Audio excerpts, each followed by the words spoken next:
Every case has a moment when something feels wrong, not loud, not obvious, just one detail that does not fit. A missing person report, a neighbor who volunteers to speak, a story that sounds calm on the surface.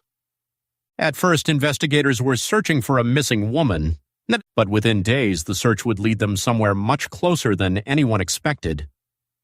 Right next door. Welcome to Casefile America. Today we are looking into the disappearance of Lauren Giddings, a case that began as a missing person investigation but soon led detectives to someone much closer than anyone expected. Lauren Giddings was 27 years old. She was a recent graduate of Mercer University School of Law in Macon, Georgia, and she was preparing for the Georgia bar exam. Friends and family described her as bright, driven, and kind. She had worked hard to build a future for herself, and by the summer of 2011 she was focused on the next major step in her life. Lauren lived at Barrister's Hall, an apartment complex near the Mercer campus. The building was home to several law students and recent graduates, which meant many of the people around her already knew one another. One of those people was Stephen McDaniel. He was Lauren's next-door neighbor and a former classmate from law school. At first, he appeared to be just another person connected to the community around her, but that would soon change. In June of 2011, Lauren told her family she was going to be quiet for a while so she could focus on studying.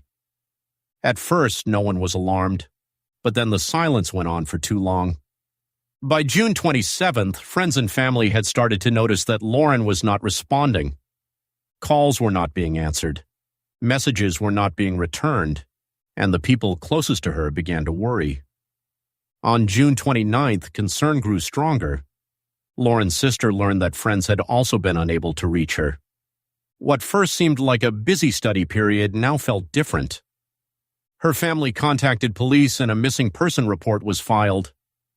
Investigators began doing what they always do in the early hours of a missing person case. They built a timeline. They looked at Lauren's last known movements. They spoke to people who knew her. They searched for anyone who may have seen or heard something unusual. And because Lauren lived in an apartment complex surrounded by people from the same law school community, detectives began speaking with her neighbors. That is where Stephen McDaniel entered the investigation. Stephen McDaniel did not immediately appear to be the center of the case. He was nearby. He knew Lauren, and he was willing to talk.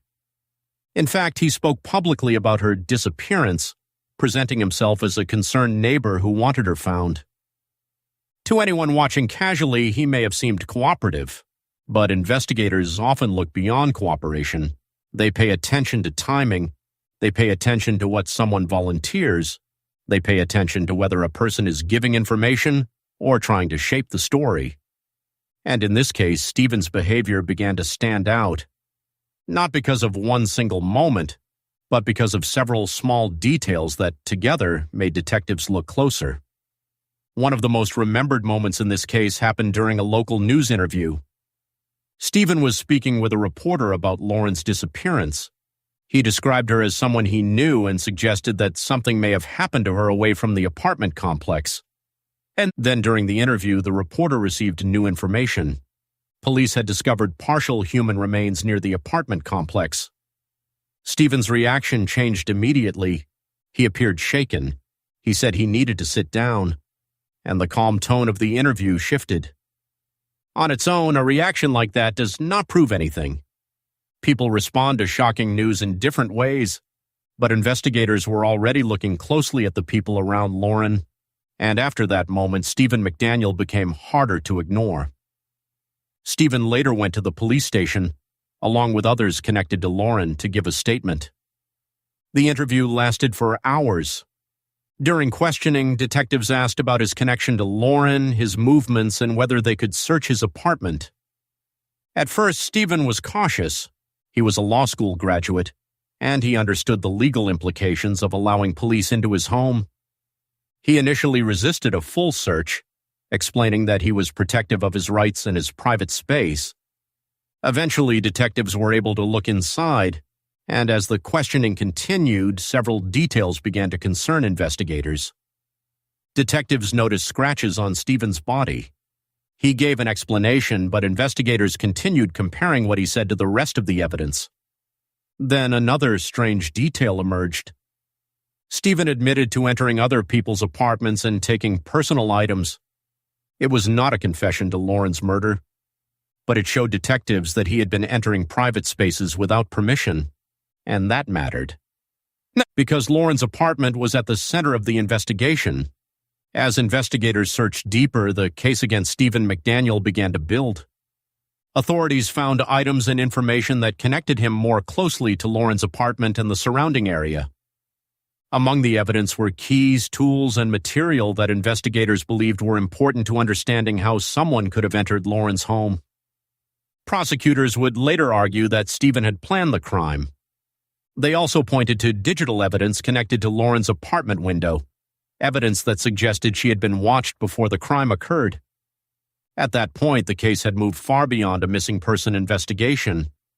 Detectives were no longer asking only where Lauren had gone. They were asking how someone had gotten inside and who had access. The answer, they believed, was much closer than anyone had wanted to imagine. For years, Stephen McDaniel maintained his innocence as the case moved toward trial. Then, in 2014, shortly before trial was expected to begin, he changed course. As part of a plea agreement, Stephen admitted that he had entered Lauren's apartment before dawn on June 26, 2011, using a stolen master key. He admitted that Lauren woke up, and he admitted that he was responsible for her death. Stephen McDaniel pleaded guilty to murder.